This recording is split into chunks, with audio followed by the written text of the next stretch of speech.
Mikhail, Ujjwal, and Samad are here to give a presentation on a very interesting advertising medium called the transit media. First of all, I would like to thank a professor, Nidhi Chandorkar, for giving us an opportunity to work on this project and get a detailed analysis of this topic. To begin my topic, I would like to quote a famous statement by Martin Luther King Jr. We are not makers of history, we are made by history. History is something which reminds us of our mistakes and shows us how much we have evolved and improved since then. Similarly, let's look into the history of transit media and its evolution over the period of time. Uh, Transit advertising has definitely been around for years. It is undoubtedly a significant part of out of home advertising. As mentioned here by the APTA, transit media advertising generates nearly $500 million every year for the transit industry. Many have taken for granted the existence of transit advertising. However, the industry has not always been filled with colorful posters and digital screens. The first evidence of transit advertising was witnessed in US, that was in New York City back in 1850, where the first panel sign was fixed to advertise the local department called the Lord and Taylor on the outside of streetcars.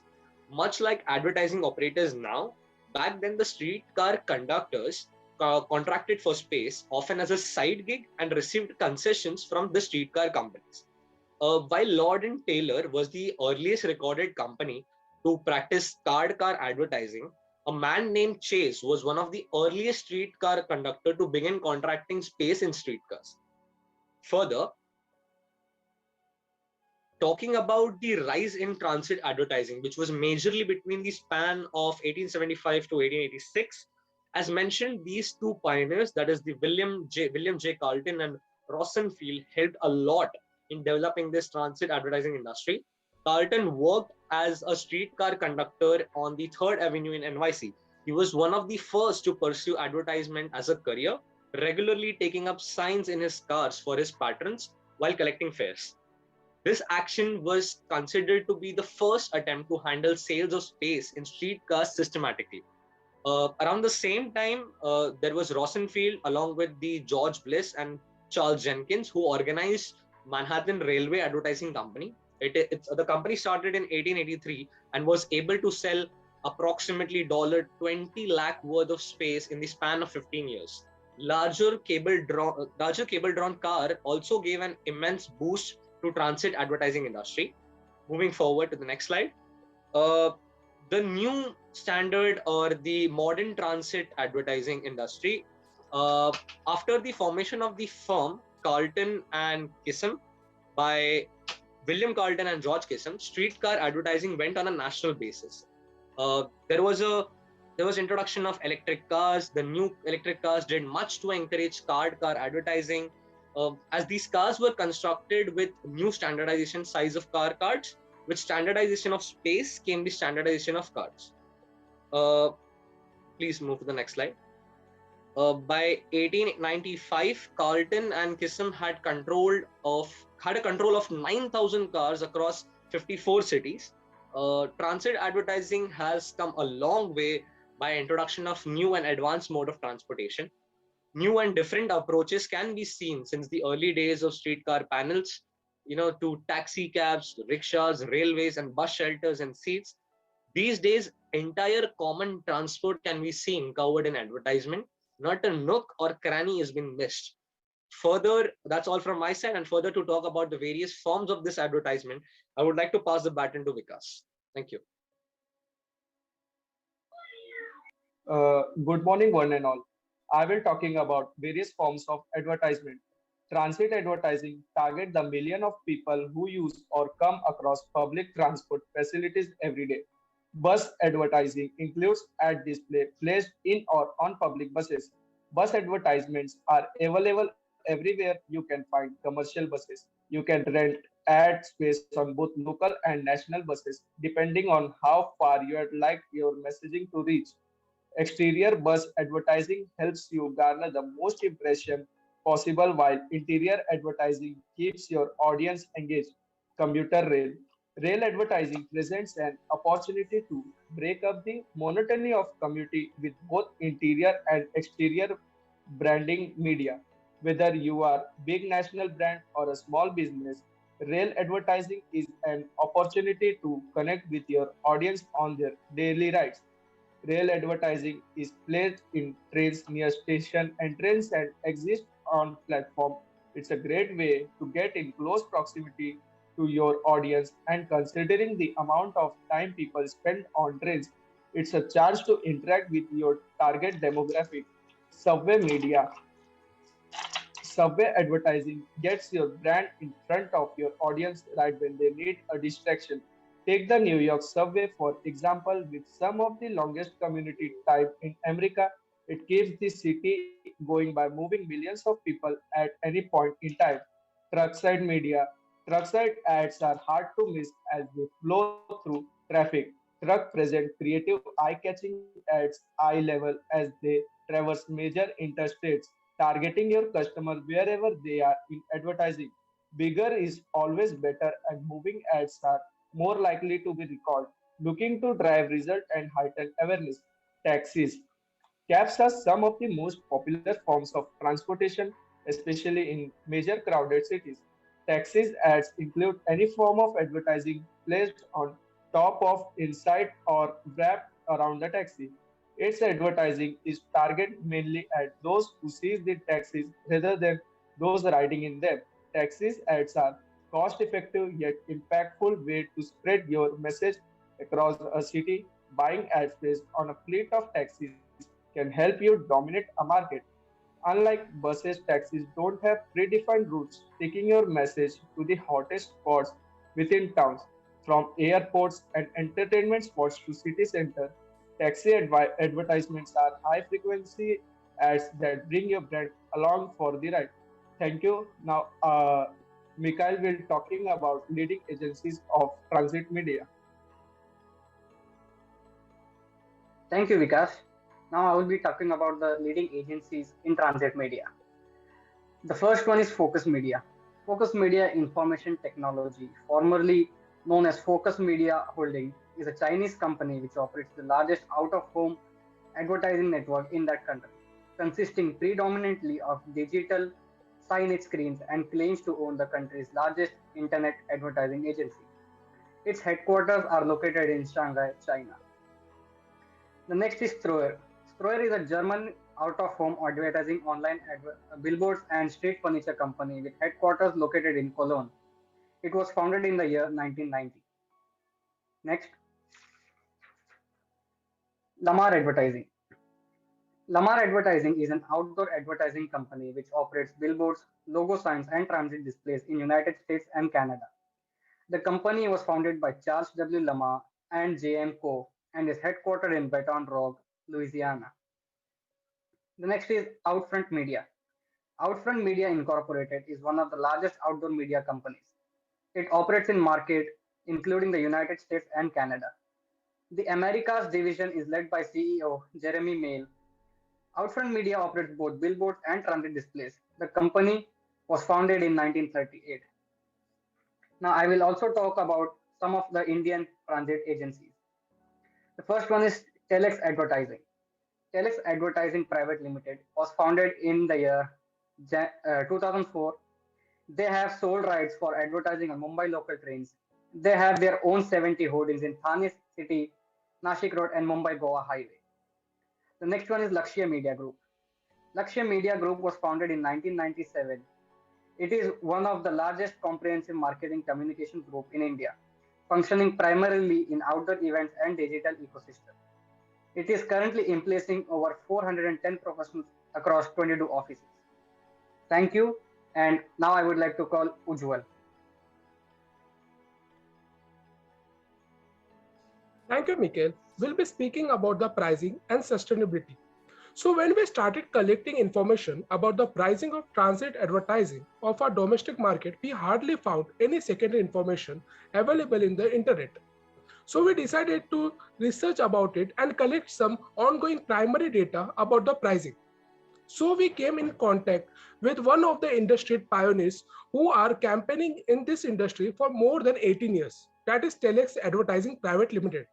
We were assisted by none other than the company's founder and director, Mr. Jitesh Patil. A big thank you to him and his team for helping us with this survey. So with no further delay, we'll directly jump back to the data we have collected, starting with train pricing. So train advertising has two parts, one inside panel and another route panel. So for Central Harbour and Trans Harbour, inside panel cost around 1 lakh rupees, and this is for 30 days. For route panel, it is around 15,000 rupees. For Western Line, inside panel cost around 1,75,000 and route panel cost around 35,000, and this is also for duration of 30 days. Pricing and mounting charges are different. Next, auto rickshaw. So total 500 auto rickshaws will be provided for 30 days and the total cost will go up to 75,000. Next, cab. So total 300 cabs will be provided for the advertisement. The size, etc. will be various. So total, the cost for this will be 15 lakh rupees. And this also will be around for 30 days. Metro. So for full metro, internal and external wrapping, which will cover handlebars, wall wraps, window panel strips, side wall wrap, seat panel branding, the total cost will be around 18,50,000 per metro for per month. Printing and mounting charges will be 7 lakh per train. Next. Now talking about the buses. For NMMT AC bus, the total cost for 1 month will be 90,000 rupees. And printing and pasting charge will be around 20,000 rupees per bus. For BEST buses, the total amount will cost around 22,000 per month, which will cover 350 plus square feet. The printing and mounting charges for this will be rupees 10,000 per bus for per month. Next. For NMT buses, the total cost will be 10,000 for 1 month, and this will cover 500 square feet approx area. Now talking about the flights. So we took data of major flights ongoing in the domestic market, starting with Vistara flights. So for total 5 aircrafts, the total cost we received was 9,50,000. This is the cost for total 5 aircrafts. Next. For Air Asia flights, total 5 aircrafts pricing was 9,75,000, and for overhead bins it was 19,80,000. For Go Air flights, it was for meal tray branding it was 17,50,000, and for headrest it was 4,75,000. Next.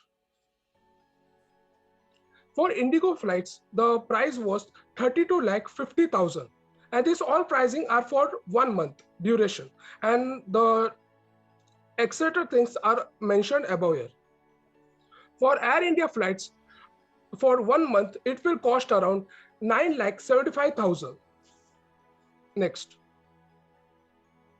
So, keeping about the pricing, keeping in mind the reach and impression it leaves, transit advertising proves to be a cost-effective method as compared to other forms of advertising. This is one of the major reasons market is making a big shift towards transit advertising. Now talking about the sustainability. Transit market is a powerful way to advertise when you want to reach a wide audience. This type of advertising is unique because it allows for creative ways to deliver your message and geo-target your audience. And unlike online or broadcasting advertising, it can't be skipped or turned off. Transit ad make it possible to reach younger people in an unconventional way. Transit advertising revenue goes directly into improving the quality of transportation in a region. It's common for cities, train lines, and bus systems to offer formal programs to help brand reach consumers. Thank you. Now I would like to call Samat to speak about the benefits and limitations. Thank you, Ujwal. My name is Samad and I'll talk about the benefits and limitations of transit media. Benefits of transit media. First, exposure. Transit media has more exposure than other media. Let's say you are sitting in a metro and traveling from Ghatkopar to Warsaw, which takes almost 1 hour to reach there. What will you do except using your phone? You will see ads. You will see ads which is in the ad section again and again because You have nowhere to go unless and until you reach your destination. The second benefit is frequency. Because our daily routines are standard, those who ride buses, subways, and the likes are exposed to the ads repeatedly. If you rode the same subway to work and back every day in 1 month, you would have the opportunity to see the ad 20 to 40 times. The third benefit is timeliness. Many shopper gets to store on mass transit. An ad promoting a product or service at a particular shopping area could be very timely communication. The fourth is geographic selectivity. For local advertisers in particular, transit advertising provides an opportunity to reach a very selective segment of the population. A purchase of a location in a certain neighborhood will lead to exposure to people of specific ethnic backgrounds, demographic characteristics, and so on. The fifth benefit is cost. Transit advertising tends to be less expensive than other media in terms of both absolute and relative cost. An ad on the side of a bus can be purchased on very reasonable CPM. Now let's talk about the limitations of transit media. The first the first limitation is location factor. To many advertisers, transit advertising does not carry the image they would like to represent their product or service. Some advertisers may think having their name on the side of a bus or on a bus bench stop does not reflect well on the firm. The second is reach. While an advantage of transit advertising is the ability to provide exposure to a large number of people, this audience may have certain limitations, or behavior characteristics that are not true of the target market as a whole. For example, in rural or suburban areas, mass transit is limited and non-existing, so the medium is not very effective for reaching those people. The third limitation is waste coverage. While geographic selectivity may be an advantage, not everyone who rides a transportation vehicle is exposed to transit advertising is a potential customer. For products that do not have specific geographic segments, this form of advertising incurs a good deal of waste coverage. The fourth limitation is same route of transport. Another problem is that the same bus may not run the same route every day. To save wear and tear of the vehicles, some companies alternate city routes with longer suburban routes. Thus, a bus may go to downtown one day and reach desired target group but spend the next day in the suburbs, uh, where there may be little market potential. The last limitation is copy and creative limitation. It may be very difficult to place colorful, attractive ads on cars or benches, and while much copy can be provided on inside cars, on the outside of the bus and taxis, the message is fleeting and short copy points are necessary. For the measurement of performance, I would like to call Amala. Thank you, Samad. I will be talking about the measurement of performance of transit media advertising. So, as we have learned, that transit media advertising presents many opportunities for brands to reach their target audience and see a measurable result in their business objective. This medium alone offers benefits such as guaranteed viewability, creative customer touchpoints, and measurable impact. So here the question arises, how do we measure the performance of our advertisement and how do we come to know whether it is going into a right direction or no? So for this, we've got a few points. So the first point for measurement of performance is location.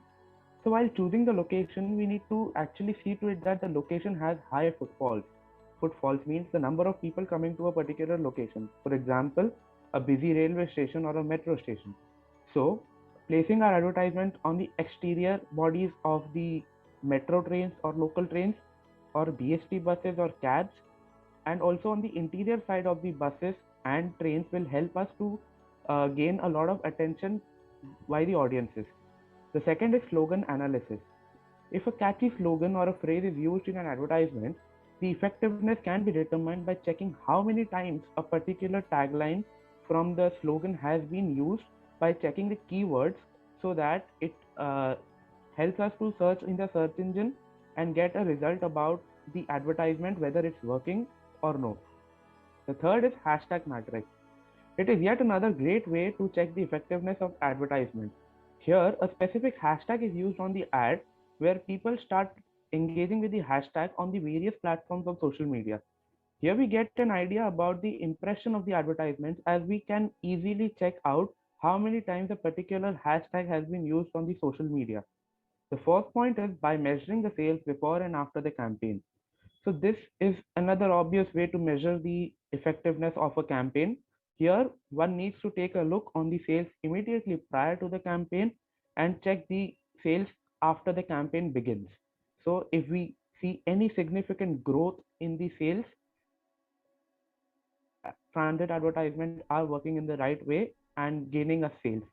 Last but not the least is code specific campaign. Here, when we add a campaign specific promo code, discount voucher, or a QR code and run it only during the campaign period, this will help us to ensure that the number of people entering the camp specific code on the website are more in number, and also it will ensure us to track the number of people using a particular promo code in the given speculated period of time. This will help us to determine the number of sales increase due to our advertisement. Can we have the next slide? So before we come to an end to this presentation, I would like to revise whatever we have learned today. So we actually learned about the history and evolution of transit media. We learned about the various forms, leading advertisement agencies in this industry, pricing and sustainability of transit advertisement, benefits and limitations, and last but not the least, the matrix for evaluation. I'd like to thank all of you all for paying attention. And here we end our presentation. Thank you.